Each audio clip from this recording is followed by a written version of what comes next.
হয়ে গেছিলাম পরীক্ষার হলে, অনেক নার্ভাস হয়ে গেছিলাম। এই কারণে আমার অল্প কিছু নাম্বার, 2-2.5 নাম্বার জন্য মেবি প্রথমবার মেডিকেল ভর্তি পরীক্ষা আমার চান্স হয় না, মেবি আছে।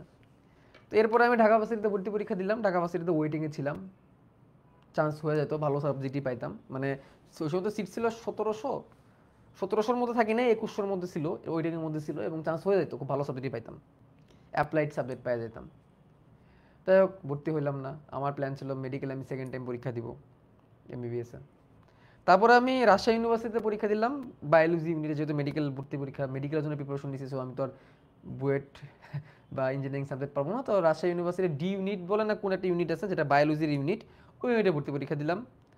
এবং সিট ছিল হচ্ছে কতগুলা, 150 কি 160টা সিট ছিল ডি ইউনিটে, এবং আমি ওইখানে হইলাম হচ্ছে 12তম রাজশাহী ইউনিভার্সিটিতে ওই ইউনিটে। এরপরে আমি খুলনা ইউনিভার্সিটিতে ভর্তি পরীক্ষা দিলাম, ওইখানে আবার কম্বাইন্ড, মানে এ ইউনিট বি ইউনিট এরকম টাইপের, ওইখানে ম্যাথ দাগাইতে হয়। তো ম্যাথ দাগাও পরীক্ষা দিলাম, তো ওইখানে আমি 56তম হয়ে গেলাম, সিট ছিল মনে হয় 550-র মতো, 56তম হইলাম। তো ওইখানে আমি চাইলে ফার্মাসি সাবজেক্ট পাই যেতাম, যেহেতু আমি বায়োলজি বেশি দেখাইছি, ফার্মাসি বা জেনেটিক ইঞ্জিনিয়ারিং চাইলে পাইতাম। তারপরে আমি বিডিএসে পরীক্ষা দিলাম, ডেন্টালে পরীক্ষা দিলাম। বিডিএসে আমার পড়ার তেমন একটা ইচ্ছা ছিল না, কারণ আমিও আগে ভাবতাম যে আরে বিডিএস মানে দাঁতের ডাক্তার, দাঁতের ডাক্তারকে কেমন জানি লাগতো ব্যাপারটা শুনতে। তো দিলাম পরীক্ষা, দিতে চাই নাই। আমার ফুপু, আমার মানে ইয়ে কাটা ছিল, মানে আমার ওই অ্যাডমিট কার্ড তোলা ছিল, অ্যাপ্লাই করা ছিল, আম্মু বলছিল, করছিলাম এই জন্যে। তো আমি তখন খুলনা, আমার ফুপু বাসায়, তো আমি পরীক্ষা দিব না। সিট পড়ছিল আমার ইডেন কলেজে সিট পড়ছিলাম, পরীক্ষা দিব না।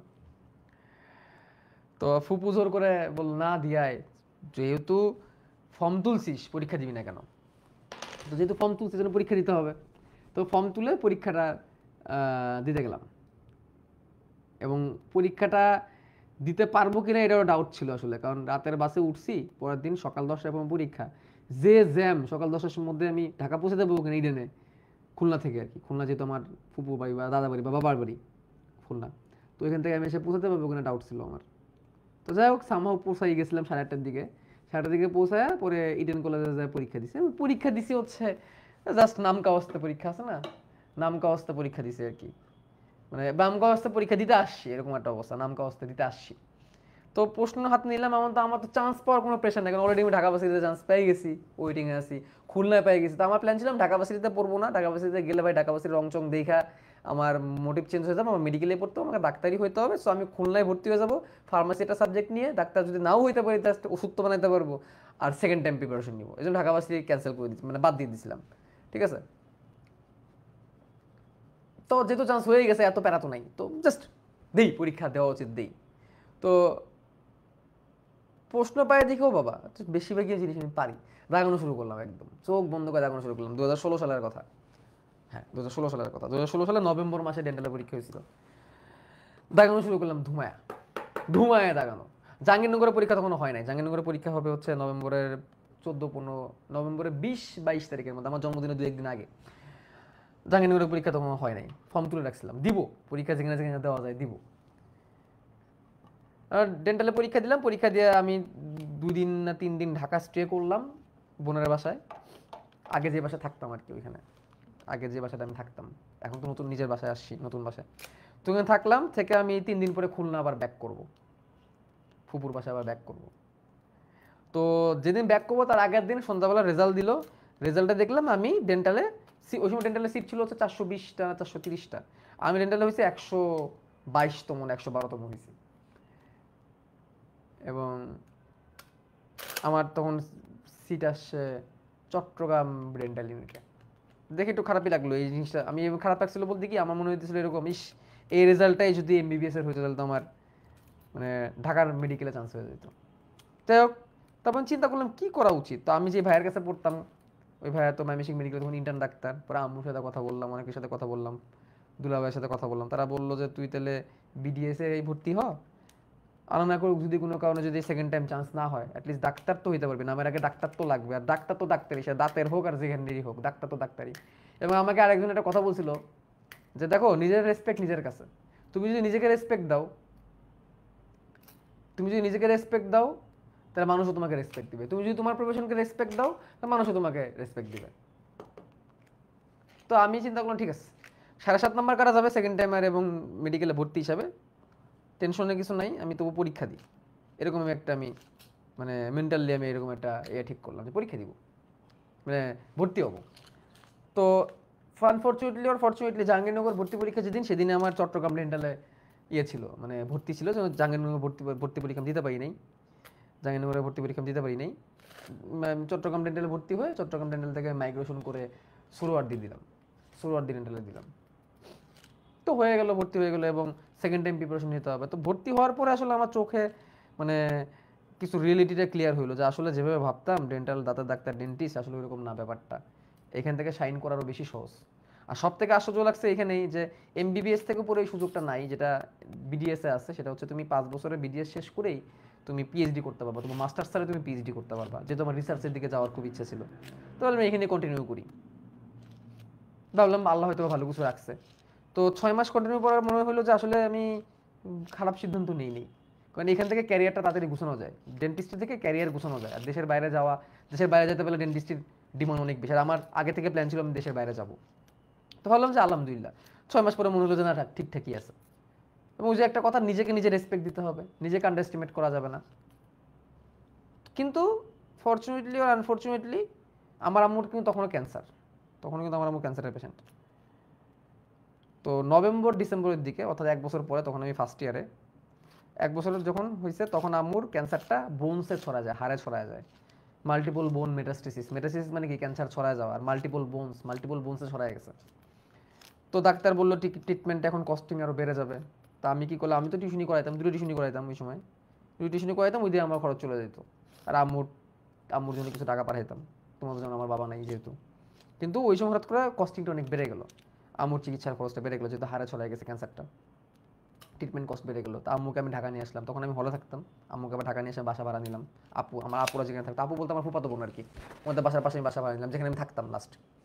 দেন আম্মুকে নিয়ে, আম্মুর পিছনে ওই সময় দেখা যেত যে আম্মুর পিছনে পুরো সংসারের পিছনে আমার ওই সময় খরচ হতো প্রায় 60 থেকে 65 হাজার টাকা। আম্মুর ট্রিটমেন্টে খরচ হতো 40 থেকে 32 হাজার টাকা, ঢাকা শহরে থাকা, সেই 2017-18 সালের কথা। তো 50-60 হাজার টাকা প্রতি মাসে ইনকাম করা লাগতো। তখন আমি আর্লি মাত্র ফার্স্ট ইয়ার সেকেন্ড ইয়ারে পড়ি, এত টিউশনি তো আর পাই না।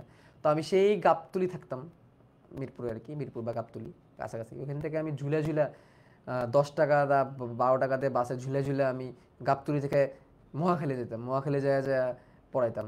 সপ্তাহে 3 দিন 4 দিন পড়াইতাম, 4,000-5,000 টাকা করে যেত। এভাবে করে ইনকাম করতাম, সারাদিন টিউশনি করতাম। কারণ এখন সবার আগে তো মায়ের লাইফ তো সবার আগে, কারণ আমার তো ওই মডেল টাকা নাই। আম্মু ট্রিটমেন্টে অনেক টাকা খরচ হয়ে গেছিলো দুদিনে, তো হাতে টাকা, ব্যাংক ব্যালেন্সে কোনো টাকা পয়সা ছিল না। তো ফার্স্ট ইয়ারের শেষের দিকে এসে এরকম আর কি, ফেব্রুয়ারিতে মানে ফাইনাল পরীক্ষা, ফার্স্ট ইয়ার ফাইনাল পরীক্ষা ফেব্রুয়ারিতে, আর তখন নভেম্বর ডিসেম্বরের কথা। আমি টিউশন মিডিয়ার কাছ থেকে টিউশন নিতাম, টিউশন মিডিয়ার থেকে টিউশন নিতাম। ওদেরকে প্রথম মাসের 60% টাকা দিয়ে দেওয়া লাগতো, প্রথম 2 মাসে। আর ওরা কি করতো, 2 মাস পড়ানোর পরে গার্ডিয়ানের ফোন দিয়ে টিচার চেঞ্জ করে ফেলতো, এটা ওদের ব্যবসা ছিল। এক একটা টিউশনি চলে যাওয়া মানে আমার কাছে ছিল মানে একটা দুঃস্বপ্নের মতো। যদি কোনো দিন এরকম হইতো যে মানে কোনো সময় যদি এরকম দেখা যেত যে কিছু টিউশনি ছিল এরকম যে মাঝে মাঝে অনেক আন্টি করতো কি, আগে আগে টাকা দিয়ে দিত মাসের। দেখা যেত যে মাসের 1-2 তারিখে বেতন দেওয়ার না দিয়ে 25-26 তারিখে মাস শেষ হলে আগে টাকা দিত। ভয় লাগতো কি যে হাই হাই যদি না বলে যার পড়াবো না, এরকম ভয় লাগতো। না পড়ালে মনে তো 5,000 টাকা নাই আমার সংসারের খরচ। তো অনেক টিউশনি গেছে আসছে। তো 2টা টিউশনির কথা আমার মনে থাকবে, একদম শেষ পর্যন্ত আমি ওকে পড়াইছি ফার্স্ট ইয়ার না 10 থেকে। আমার ঢাকার প্রথম টিউশনি ছিল, ঢাকায় এসা বর্ষা নামের একটা মেয়েকে আমি পড়াইতাম, ঠিক আছে। তো ওকে আমি ক্লাস 10 থেকে পড়াইতাম এবং এইচএসসি পর্যন্ত পড়াইছি, শেষ পর্যন্ত পড়াইছি। আর একটা স্টুডেন্ট ছিল উদয়, শেষ পর্যন্ত পড়াইছি, ওদের নামগুলো আমার মনে আছে। বাসায় বাসায় স্টুডেন্ট পড়াইতাম, বাসায় বেঞ্চ টেন্স আই না, ভাড়া বাসায় থাকতাম। তো মালিক খুব কোঅপারেটিভ ছিল, মালিক খুবই ভালো ছিল। বাসায় বসে টিউশনি করাইতাম, বাসায় 5-7 জন করে ব্যাচ পড়াইতাম। তারপরে উদ্বাসে ঢুকলাম। উদ্বাস তো প্রথম 2-3 বছর আমার তেমন হামুরি কোনো ক্লাসই দেয় নাই, ঠিক আছে। প্রথম 2 বছর আমার মানে ক্রেডিবিলিটির উদ্বাস প্রথমে বোঝা নাই, ঠিক আছে। যাই হোক, কোচিং করাইতাম এলাকা পর্যায়ে, ছোটো ছোটো কোচিং করাইতাম, এবং ছোটো ছোটো কোচিংয়ে যায় অনেক কিছু শিখছি আসলে, ডেপথ শিখছি, পড়াইতে যায় ডেপথ শিখছি। ছোটো ছোটো কোচিংয়ে নিজের মতো করে পড়ানো যায়, বড় বড় কোচিংয়ে তুমি নিজের মতো করে পড়াইতে পারবে না, ওরা সিলেবাস দিয়ে দেবে, ওদের মতো করে পড়াইতে হবে। ছোটো ছোটো কোচিংগুলোতে নিজের মতো করে পড়ানো যায়। আর বড় বড় কোচিং বলতে উদ্বাসের ক্লাস পেমেন্ট ছিল এই সময়, একটা ক্লাস 1500 টাকা অ্যাডমিশনের, কিন্তু একাডেমিক না, একাডেমিক এক ক্লাস 1000 টাকা, 900 টাকা এরকম, 2 ঘন্টার একটা ক্লাস 900 টাকা। আর কোচিংয়ে যেগুলো পড়াইতাম, ওই কোচিংয়ের আগে একটা ক্লাস ছিল তোমার নর্মাল ছোটোখাটো যে কোচিংগুলো ছিল, ওখানে একটা ক্লাসের দাম ছিল হচ্ছে কত, 150 টাকা। 120 টাকা দিয়ে শুরু করছিলাম, 120 টাকা, 150 টাকা, 200 টাকা এরকম একটা ক্লাস, 1 ঘন্টার একটা ক্লাস 150 টাকা বা 200 টাকা। কামড়ায় কামড়ায় টাকা পাওয়া লাগতো, ঠিক আছে। কামলা কামলা টাকা পাওয়া লাগতো মানে কি, স্যার মানে যে মালিক ছিল মালিককে বলা লাগতো যে ভাই স্যার 150 টাকা পোষায় না, 200 টাকা করেন একটা ক্লাস 1 ঘন্টা। বলে না 200 টাকা করা যাবে না, 170 টাকা। না না 200 টাকা। মানে আচ্ছা ঠিক আছে 180 টাকা। না আচ্ছা ঠিক আছে 190 টাকা। না 200 টাকা, তাহলে আমি করাবো না। করাবো না বইলে আবার ভয় পাইতাম যদি আবার না করে দেয়, ঠিক আছে। তো 200 টাকা রাজি হইতো, এভাবে করে করে করে কামড়ায় কামড়ায় কামড়ায় কামড়ায় একটু 5-10 টাকা 5-10 টাকা বার্গেন করে করে সকাল 8টা থেকে ক্লাস নেওয়া শুরু করতাম। 8টা থেকে বেলা 1টা পর্যন্ত ক্লাস নিতাম। 5টা ক্লাস, 4টা ক্লাস নিতাম, 4000, 4টা 800 টাকা। তারপরে ব্রেক দিয়া বিকাল 5টা থেকে খাওয়া দাওয়া করে 5টা থেকে সন্ধ্যা 7টা পর্যন্ত আরও 2টা ক্লাস নিতাম। এভাবে করে সারাদিনে 6-7টা ক্লাস নিতাম। 6-7টা ক্লাস নিয়ে ইনকাম করতাম 1200 টাকা কি 1400 টাকা। 10 টাকাও বোনাস দিত না, ঠিক আছে, যে টাকা সেই টাকাই, 10 টাকাও বোনাস দিত না। 1200-1400 টাকা ইনকাম করতাম। ইনকাম করে বাসায় আসতাম। বাসায় আইসা হাত মুখটা ধুয়ে আবার পড়াইতে যেতাম, বর্ষা উদয় এদের পড়াইতে যেতাম, ঠিক আছে। তো মনে করতে পারো একদিনে 1200 টাকা, তাহলে তো 30 দিনে মেলা টাকা। ভাই 30 দিনে 1200 টাকা করে হিসাব করলে 30 দিন তো আর পড়ানো যেত না। 20 দিনে 1200 টাকা করে হিসাব করলে মাসে কত, 30,000 টাকা। আর টিউশন মিলে 50-60 হাজার টাকা আমার ইনকাম করা লাগতো। আমার ভাই 1 টাকা আমার হাতে থাকতো না, 1 টাকা আমার হাতে থাকতো না, ঠিক আছে। আমি তোমাদের দেখাই একটা জিনিস। আমি পড়ায় টরে আমি ওই সময় নর্মাল একটা ভাঙা ফোন ইউজ করতাম। পড়ায় আমি 6 মাসের টাকা জমায়া আমি 14,000 টাকা না 13,500 টাকা দিয়ে এই যে এই শাওমি ফোনটা কিনছিলাম। 14,500 টাকা দিয়ে। এটা 2018 সালের ফোন। তো 18 সালে টিউশনি করায়া 6 মাস না 7 মাসের টাকা জমায়া একটু একটু করে টাকা জমায় আমি এই এই শাওমি ফোনটা কিনছিলাম। এই ফোনটা এখনও রানিং, অন চার্জ নাই, এখনও চলে। আমি জাদুঘরে রেখে দিছি ফোনটাতে, এখনও আছে আমার ফোনটা, ঠিক আছে। তো এখন তো আমার ফোনের কালেকশন অনেক। আমি আবার ফোন সেল করি না। অনেকে ফোন আপডেট করে আগেটা বিক্রি করে দেয়, আমি আবার ফোন সেল করি না। আমার কাছে যতগুলো ফোন আছে, আইফোন 6s থেকে শুরু করে 8s, X, 12 pro max, 11 pro max, 12 pro max, 13 pro max, 14 pro max, আর রিসেন্টলি যেটা কিনলাম সেটা হচ্ছে S23 আলট্রা। সবগুলাই আমি কাছে রাখছি। বাট আমার ওই সময় একটা 14,000 টাকা ফোন কিনতে আমার 6 মাস টাকা জমাইতে দিচ্ছে, কারণ ওই যে সংসারে খরচ দেওয়া। তো এত কিছুর পরে ফেব্রুয়ারি মাস, 2018 সালে ফেব্রুয়ারি মাস প্রফের ডেট দিল। আমি প্রফে বসতে পারলাম না, ফার্স্ট ইয়ারে প্রফে বসতে পারলাম না। আমার ফ্রেন্ডরা সবাই প্রফে বসলো। প্রফ শেষ হইলো মার্চে, ফ্রেন্ডরা সেকেন্ড ইয়ারে ক্লাস শুরু করলো। আমি টাকায় টাকায় দেখলাম। আমি আম্মুরে ক্যান্সার ইউনিট থেকে রাইখা ব্লাড ট্রান্সফিউশন ইউনিটে গেছি আম্মুর জন্য ব্লাড আনতে। ওই সময় দেখি যে আমার ফ্রেন্ডরা সেকেন্ড ইয়ারে ক্লাস শুরু করছে। আমি হাতে ব্লাডের ব্যাগ নিয়ে দাঁড়ায় আছি। আমি হাতে ব্লাড ব্যাগ নিয়ে দাঁড়াইছি, আম্মুর ব্লাড দেওয়া লাগবে, কারণ ব্লাড কমে যেত শরীরে। প্রতি 2 মাস পর 3 ব্যাগ করে ব্লাড দেওয়া লাগতো। আমি ব্লাড ট্রান্সফিউশন ইউনিটে গেছি, তখন আমি দেখি যে আমার ফ্রেন্ডরা যাইতেছে মাইক্রোবায়োলজি ডিপার্টমেন্টে যাইতেছে তারা ক্লাস করতে। আমি হাতে ব্লাড নিয়ে দাঁড়ায় আছি, আর ফাইল নিয়ে, বগলের মধ্যে এরকম ফাইল নিয়ে, এরকম ফাইল একটা বগলে নিয়ে হাতের মধ্যে ব্লাড নিয়ে দাঁড়ায় আছি, ঠিক আছে। আর দেখতেছি আমার ফ্রেন্ডরা হচ্ছে সেকেন্ড ইয়ারে ক্লাস করতে যাচ্ছে, আর আমি এখনো প্রফিট দিতে পারলাম না। কি করার, আমি একটা দীর্ঘশ্বাস ফালায় আমি ব্লাডের যে ব্যাগটা, ব্লাডের ব্যাগের মধ্যে লেখা হাসনারা বেগম, বয়স 45। হাসনারা বেগম আমার আম্মুর নাম ছিল, বয়স 45। এর দিকে তাকাইলাম। তাকায় আমি মনের মধ্যে ভাবলাম ঠিক আছে, আগে মা, আগে মা, আগে মায়ের জীবন, তারপরে সব কিছু। বেঁচে থাকলে ডাক্তার হইতে পারবো একদিন না একদিন, বেঁচে থাকলে একদিন অনেক টাকা হবে, অনেক কিছু হবে, বাট মারে আমি পাবো না। এবং এবং কিছুক্ষণ পর রবিন আসলো। রবিন আমার যে ফ্রেন্ড, তোমাদের রবিন ভাইয়ের নাম তোমাদের বলছি। রবিন আসলো। রবিন বলল কি করবি তুই, কিছু তো করার নাই, অন্য কেউ বুঝুক আর না বুঝুক আমি বুঝি। আমার যে বেস্ট ফ্রেন্ড রবিন আর রাব্বি। রাব্বি তো নন মেডিকেল ফ্রেন্ড, রবিন হচ্ছে মেডিকেল ফ্রেন্ড। তো বলে চলে গেল। তাহলে আমি চিন্তা করলাম যে একদিন ডাক্তার হয়ে যাবো, একদিন ডাক্তার অনেক টাকা কামাইতে পারবো। এখন যদি আমি পড়াশোনা করে ডাক্তার হয়ে যাবো, অনেক টাকা, একদিন টাকা ইনকাম করতে পারবো, বড় ডাক্তার হয়ে যাবো, কিন্তু মায়ের চিকিৎসাটা করাতে পারবো না। সারা জীবনে আফসোস থেকে যাবে যে মায়ের চিকিৎসাটা করাতে পারিনি। এর থেকে বলো ভাই আমি মায়ের চিকিৎসা করাই, অ্যাটলিস্ট এই আফসোসটা তো থাকবে না। কি করি না করি জীবনে সেটা পরের বিষয়, এই আফসোসটাও থাকবে না যে আমি আমার মায়ের চিকিৎসাটা করাতে পারি নাই। দেন ওই আস্তে আস্তে আস্তে আস্তে আস্তে আস্তে টিউশন মাস্টার হয়ে গেলাম। ফার্স্ট ইয়ার প্রফ দিলাম না, সেকেন্ড ইয়ারে প্রফ দিলাম না, আস্তে আস্তে পুরো বই টিউশন মাস্টার হয়ে গেলাম। এবং ফ্যামিলি মামা বাড়ি গেলে জিজ্ঞেস করতো কি ভাই না আর কয় মাস, আর কয় বছর। আমি ওই সময় মিথ্যা কথা বলতাম, এই তো আর 2 বছর, এই তো আর 3 বছর, মিথ্যা কথা বলতাম প্রথম দিকে। মিথ্যা কথা বলতে বলতে একদিন আমার খুব গায়ে লাগলো, কেন আমি মিথ্যা কথা বলতেছি মানুষটা, আমি তো চোর চামারি করতেছি না, আমি তো চুরি বাটপারি করতেছি না, আমি মিথ্যা কথা কেন বলতে হবে আমার। আমি বলা শুরু করলাম, ভাই আমি পড়াশোনা তেমন একটা করি না, বা মামা আমি পড়াশোনা তেমন একটা করি না, আমার পক্ষে সম্ভব না, আপনি তো আমার 2 টাকা দিবেন না। স্বাভাবিক, মানে দুঃসম্পর্কের মামা আর কি। কেউ তো আমাকে 2 টাকা দেয় না, কেউ তো আমার 2 টাকা দিয়ে বলে না যে নে বাবা তুই পড়াশোনা কর। কেউ তো এটা বলে নাই যে তোর দায়িত্ব আমি নিলাম তুই পড়াশোনা কর, বা তোর মায়ের দায়িত্ব আমি নিলাম, এই কথা তো কেউ বলে না। নিজেটা নিজেই করতে হয়। তো এই দায়িত্ব যদি কেউ নেয় না, তো সুতরাং তার সামনে আমার মিথ্যা কথা বলারও দরকার নেই, তার সামনে আমার কিছু প্রমাণ করার দরকার নেই, তার সামনে আমার লোক দেখানোর দরকার নেই, তাই না? আমি যে কাজ আমি করতেছি সেটাই আমি সত্যি কথা বলবো। সেখান থেকে আমি সত্যি করা পড়া শুরু করলাম, ভাই আমি পড়াশোনা তেমন একটা করতে পারি না, আমি টিউশন মাস্টার। তো টিউশন মাস্টার নাম হয়ে গেল। টিউশন মাস্টারটা ওই সময় গালি লাগতো, গালি গালি গালি হিসেবে মনে হতো আর কি টিউশন মাস্টার। আম্মু খুব কান্নাকাটি করতো, আম্মু মনে মনে খুব গিল্টি ফিল করতো, খুব বলতো যে পড়াশোনাটা কর পড়াশোনাটা কর।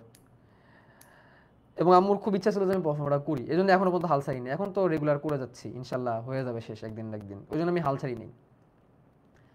তো উদ্ভাসের টিচার হইলাম, একটা ক্লাসে পেমেন্ট পাইতাম 1500 টাকা অ্যাডমিশন একটা ক্লাসে, তো একদিন ক্লাস নিয়ে 6000 টাকার মতো ইনকাম হইতো। তো সময় বাড়তে থাকলো, আম্মুর চিকিৎসার খরচও বাড়তে থাকলো। লাস্টের দিকে এমন একটা অবস্থা, আম্মুর চিকিৎসাই খরচ হতো প্রতি মাসে 90 থেকে 1 লাখ টাকা, 90,000 থেকে 1 লাখ টাকা। টাকাটা আমার পুরোপুরি আমার ব্যাকআপ করা লাগতো। এখন মনে হতে পারে যে আসলে এই টাকাটা তো কিছুই না, বাট ওই সময়টা আমার কাছে অনেক কিছু ছিল। আর এখনো পর্যন্ত একটা স্টুডেন্টের জন্য প্রতি মাসে 1 লাখ টাকা ইনকাম করে, এটি নটস এ ম্যাটার অফ জোক, আসলে এটা সম্ভব না। বলতো যে সবাই পারে তুই কেন পারিস না, অন্যরাও তো টিউশনি করে সংসার চালায়, তুই কেন পারিস না। তো আমার টিউশনি করে সংসার চালানো আর ওই অন্যদের সংসার চালানো মানে ডিফারেন্ট ছিল। ডিফারেন্ট কি, অন্যদের বাবা মা আছে, সো সে টিউশনি করে টাকাটা ফ্যামিলিতে দেয়, এবং সে প্রফের আগে 2-3 মাসের জন্য টিউশনি সব বাদ দিয়ে দেয়। মেডিকেলে যারা পড়ে তারা প্রফ আসলে ফাইনাল পরীক্ষার আগে 2-3 মাসের জন্য টিউশনি সব বাদ দিয়ে দেয়। আর আমি যদি 1 মাসের জন্য, 1 মাস তো পরে কথা, আমি যদি 1 সপ্তাহ জন্য টিউশনি বাদ দিতাম, 1 সপ্তাহ জন্য কোচিং যদি না যেতাম, তাহলে আমার 1 সপ্তাহ পরে আমার বাসায় ডাল থাকবে না, আমার বাসায় চাল থাকবে না, কারণ আমি একমাত্র মানে ইনকামের সোর্স বাসায়। সো অন্যরা চাইলে প্রফের আগে টিউশন সব বাদ দিয়ে পড়ালেখা করতে পারে, কোচিং টিউশন বাদ দিয়ে পড়ালেখা করতে পারে, ফ্যামিলি থেকে টাকা আনবে বা জমানো টাকা থেকে করবে। ভাই আমার আমার ব্যবস্থা ছিল দিনে দিন খায়ের মতো। আমি যদি আজকে 7 দিন ঘরে পড়ে থাকি অসুস্থ হয়ে, তাহলে আমার বাসায় পরের দিন চাল নাই, তা আমি কেমনে সব বাদ দিয়া মার চিকিৎসা বাদ দিয়ে পড়াশোনা করবো। অনেকেই বলে ভাই চাইলে পারতেন। আমি আমি ছিলাম আমার জায়গায়, আমি জানতাম চাইলে পারতাম কিনা। আমি ছিলাম আমার জায়গায়, কারণ আমি তো হাল চাইনি, এখনো পর্যন্ত চেষ্টা করে যাচ্ছি। এখন তো সব স্মুথলি চলতেছে, তাহলে তখনও তো আমি চেষ্টা করছি, চেষ্টা করে আসলে পেরে উঠিনি। তারপর তো আম্মু মারা গেল, মারা যাওয়ার পরে ভাবলাম পড়াশোনাটা আবার শুরু করি। পড়াশোনাটা শুরু করার পরে 10 মিনিট স্কুলে ঢুকলাম তোমাদের অপার ভাইয়ের কলে, দেন এসিএস ফর্ম করলাম, পড়াশোনার সময় আবার শুরু করছিলাম পুরো দমে। দেন বিয়ে করলাম, আরেক ট্র্যাজেডি, বিয়ে করলাম। তো আমার লাইফে তো কেউই নাই, বাবাও নাই, মাও নাই, ভাই বোন কেউই নাই। দেন বিয়ে করলাম, বিয়ে করে ভাবলাম ঠিক আছে এবার সংসারটা করি। তো তখন আবার পড়াশোনাটা আবার স্মুথলি শুরু করছি। গত বছর জুলাইয়ের, গত বছর 22 তারিখে, গত 22 তারিখ না সরি, জুলাইয়ের 1 তারিখে বিয়ে করলাম 2022-এর। ভাবলাম সংসারটা গুছাই নি, সবারই তো সংসার আছে, তোমাদের সাকিব ভাইয়ের সংসার আছে, অপর ভাইয়ের সংসার আছে, তোমাদের অভিদার সংসার আছে, সঞ্জয় দারও সংসার আছে না, ওই সময় সঞ্জয় দার আনমেরিড। বিয়েটা করি, বিয়ে করার পরে ওই ওই সময় আমি আবার পড়াশোনাটা ঠিক মতো করতেছি, সামনে প্রপ দিব এরকম একটা অবস্থা। ওই সময় লাইফ হয়ে গেলো আরেক ট্র্যাজেডি, আমার হলো ডিভোর্স। মানে দাম্পত্য জীবনে কলহ থেকে ডিভোর্স হইলো। এবং ওই সময় মেডিকেল অ্যাডমিশন চলতেছে, সেকেন্ড টাইম 22 ব্যাচের মেডিকেল কোর্স চলতেছে। এবং তোমরা তখন একাডেমিকে, তোমরা তখন আমার সাইকেলে পড়ো, তোমরা তখন সাইকেলে পড়ো, আমার 23 ব্যাচের সাইকেলে তখন তোমরা। তোমাদের অনেক কমপ্লেন ছিল 23 ব্যাচের সাইকেলে ভাইয়া কেন সময় দেন নাই, ভাই কেন ভালো করে পড়ার নাই। 23 ব্যাচের সাইকেলে যখন চলতেছে, 23 ব্যাচে যখন মেডিকেলের শেষ পর্যায়ে, মেডিকেল কোচিংয়ের শেষ পর্যায়ে, তখন আমার 12টা সাইকিয়াট্রিক থেরাপি নেওয়া লাগছে এই ফ্যামিলির প্রবলেমের কারণে। I was mentally totally broken. কারণ আমার লাইফে তো কেউই নেই, বাবা মা ভাই বোন কেউই নেই। বিয়ে করলাম, সেখানেও আমার সংসারটা টিকতেছে না, সংসারটা টিকতেছে না।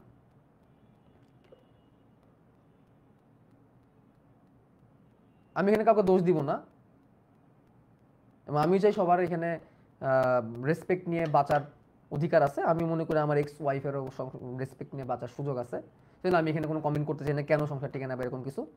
বাট আমি আমার সর্বোচ্চ চেষ্টা করছি, এবং বললাম না আমার 12টা সাইকিয়াট্রিক থেরাপি নেওয়া লাগছে। আমি এতটা ব্রেকডাউন হয়ে গেছিলাম, আমি মেন্টালি এতটা ব্রোকেন হয়ে গেছিলাম।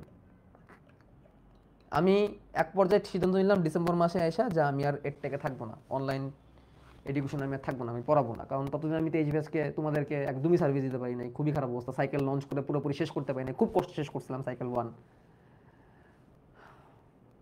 অপর ভাইয়ের বললাম ভাই আমি পারতেছি না, কেউই জানতো না আমার যে এইসব চলতেছে লাইফে। অপর ভাইকে বললাম, বললো তুমি চেষ্টা করো আবার।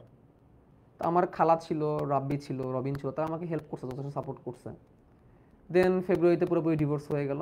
মার্চ মাসে আমি ভাবলাম আর কত এভাবে পড়ে থাকবো। মার্চ মাস থেকে ভাবলাম যে নাও আবার শুরু করো, আবার শুরু করো। 23 ব্যাচ মেবি আর আমাকে কোনোদিন ভাবে ভালো করে গ্রহণ করবে না, 24 ব্যাচকে দিয়ে শুরু করো। 24 ব্যাচকে দিয়ে আবার কাজ করানো শুরু করলাম, প্রিমিয়াম বায়োলজি। তারপর তো এখন তোমরা দেখতেই পারতেছো কি হইলো না হইলো। কিন্তু মাঝখানে যেটা হলো, আমার পড়াশোনার মধ্যে আবার গ্যাপটা পড়ে গেলো ওই যে ডিভোর্সের কারণে। তারপর তো আবার শুরু করছি, বাট এখনো পর্যন্ত চেষ্টা করে যাচ্ছি যে শেষ হয়ে যাবে ইনশাল্লাহ, 2-2.5 বছরের মধ্যে শেষ হয়ে যাবে। আমার অনেক জুনিয়র, অনেক স্টুডেন্ট চান্স পায় মেডিকেলে ভর্তি হয়, আমার ডেন্টালে বা এমবিবিএসে ভর্তি হয়, এবং তারা দেখে এসে যে আমি এখনো পড়াশোনা কমপ্লিট করি নাই। আমি তাদেরকে হাসি বলি, ভাই দেখ আমার লাইফে এই ঘটনা, আমি কোনো কিছু লুকাই না ওদের কাছে। বাট ওভারঅল আমার মনে হয় আল্লাহ যা করে ভালোর জন্যই করে। আর না যদি আমি মেডিকেলে চান্স পাই, তার মধ্যে একটা কথা বলি না, আমি কিন্তু মেডিকেল সেকেন্ড টাইমে চান্স পেয়েছিলাম। সেকেন্ড টাইম আমি, এটা তো আরেক ট্র্যাজেডি কথা, আমি কিন্তু ডেন্টালে ভর্তি হওয়ার পরে সেকেন্ড টাইম মেডিকেলে চান্স পাইছিলাম 7.5 নাম্বার কাটা যাওয়ার পরেও। কিন্তু আমি কাউকে বলি নাই ফ্যামিলি, কারণ চান্স পাইছিলাম আমি পাবনাতে। তখন যদি আমি ঢাকা ছেড়ে আমি পাবনায় যেতাম, তখন আমার ইনকাম সোর্স বন্ধ হয়ে যেত, আম্মু চিকিৎসা বন্ধ হয়ে যেত। আমি কাউরে বলিই নাই যে আমি মেডিকেল চান্স পাই, শুধুমাত্র রবিন জানতো। আমি বলিই নাই যে আমি সেকেন্ড টাইম এমবিবিএসে চান্স পাইছি, বলিই নাই। মানে আমি আমার এমবিবিএসটা একদম পুরোপুরি স্যাক্রিফাইস করে দিচ্ছি চান্স পাওয়ার পরেও। ফ্যামিলি কাউরে বলিই নাই, কারণ তারা যদি জানতো তারা জোরাজুরি করতো এমবিবিএসে যায় ভর্তি হওয়ার জন্য। এবং এই জোরাজুরি করবার ভয় আমি বলি না, আমি রবিনরে বলছিলাম। দেন ভর্তি যখন শেষ, তারপর যে বলছি আমি চান্স পাইছিলাম, আমি ভর্তি হইনি। কেন ভর্তি হইনি? কারণ আমি তখন ঢাকায় মোটামুটি একটা ইনকাম সোর্স আছে তখন আমার, আম্মুর চিকিৎসা করতে পারতেছি। পাবনা চলে গেলাম তাই পারতাম না, একদমই পারতাম না। 7.5 নাম্বার কাটা যাওয়ার পরেও চান্স পেয়েছিলাম। এবং ভর্তি না হয় আমি যদি আমি বিডিএসে থাকার কারণে আমি ঢাকা থাকতে পারছি, বিডিএসে থাকার কারণে আমি উদ্বাসে টিচার হয়েছি। দেন ওই কানেক্টিং ডটস যদি বলি, আমি পিছনে ফিরে যদি আমি তাকাই, আমি যদি ডেন্টালে চান্স না পাইতাম তাহলে আমি রবিনকে পাইতাম না, আমি সোর্স পাইতাম না উদ্বাসে ভর্তি হওয়ার। আমি যদি ঢাকার বাইরে থাকতাম আমি উদ্বাসে টিচার হইতে পারতাম না, আমি এইসব ছোটো ছোটো কোচিংয়ে ক্লাস নিতে পারতাম না, আমি আমার চিকিৎসা করতে পারতাম না। আমি পিছনে ফিরে তাকাইলে আমার এটা মনে হয় যে আমার লাইফে যা স্ট্রাগল ছিল আমাকে এই জায়গায় আনার জন্য। আমি এখন ফিল করি আমার যদি ডিভোর্সটা না হইতো তাহলে আমার ওই সময়ের যে টক্সিক একটা কন্ডিশন ছিল আমার ফ্যামিলির, সেখানে আমি একদম পাগল হয়ে যেতাম। যেটা হয় ভালো জন্যই হয়। এবং আমি ঢাকা ছিলাম, ডেন্টালে ছিলাম, বা এই উদ্বাসী টিচার ছিলাম বলেই আজকে আমার অপার ভাইয়ের সাথে পরিচয় হয়। অপর ভাইয়ের সাথে আরেকটা মজার বিষয় বলি, তোমাদের অপর ভাইয়ের সাথে আমার পরিচয় কিন্তু একটা ঝগড়া দিয়া, একটা কমেন্টে ঝগড়া দিয়া, তারপরে খুব ভালো একটা সম্পর্ক, ঠিক আছে। তারপরে 10 মিনিট স্কুলে যাওয়া, এসিএস ফর্ম করা, এবং এই পর্যন্ত আসা। সব কিছু পিছনে ফিরে তাকালে কানেক্টিং ডটস করলে মনে হয় আল্লাহ যা করে ভালোর জন্যই করে। এখন আমি মনে মনে ফিল করি আল্লাহ যা করে ভালোর জন্য করে। আমি যে 14,000 টাকাতে একটা ফোন কিনতে আমার 6 মাস সময় লাগছে, আর আমি এখন 1,40,000 টাকা আমার ফোন ইউজ করতে বা কিনতে আমার 2বার ভাবতে হয় না। যদিও আমি খরচ খুব হিসাব করে করি, কারণ আমি তো সোনা চামচ মুখে নিয়ে বড় হই না, বাট চাইলে আমি পারি, আমি চাইলে একসাথে 2-3টা ফোন ইউজ করতে পারি। বাট পিছনে ফিরে তাকাইলে মনে হয় যে আসলে যা হয়েছে ভালোই হয়েছে। তো কথা এই কারণে আসলো যে তুমি তোমার জায়গায় যে সর্বোচ্চ চেষ্টা করো, যাতে তোমার মধ্যে যাতে আফসোস না থাকে, আমি চেষ্টা করি নাই, আফসোস যাতে না থাকে। তারপর যদি না হয় তাহলে মনে রাখবা আল্লাহ থেকে ভালো কিছু রাখছে। তুমি তোমার জায়গায় এখন সর্বোচ্চ চেষ্টা করো, তোমার হাতে 50 দিন সময় আছে মেডিকেল অ্যাডমিশন টেস্ট, তুমি তোমার জায়গায় সর্বোচ্চ চেষ্টা করো। তো তুমি বুকে হাত রেখে বলতে পারো আমি আমার জায়গায় সর্বোচ্চ চেষ্টা করছি, বাট পারি না, ওকে আল্লাহ হয়তো তুমি ভালো কিছু রাখছো, আল্লাহ আসলে তোমার জন্য ভালো কিছু রাখছে। আমি আমার লাইফ থেকে এটা প্রমাণ।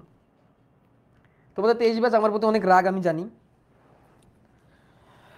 এফআরবি, এফআরবিতে যখন ছিলাম তখন আমার ডিভোর্স হয়েছে সম্ভবত, নাকি ডিভোর্সের সিচুয়েশনটা চলতেছে এরকম একটা অবস্থা। এই তো ঠিক আছে, এই গল্প করে তো আজকে ক্লাসের টাইম শেষ হয়ে গেল, এখন চলো পড়ি, শেষ করি চ্যাপ্টার।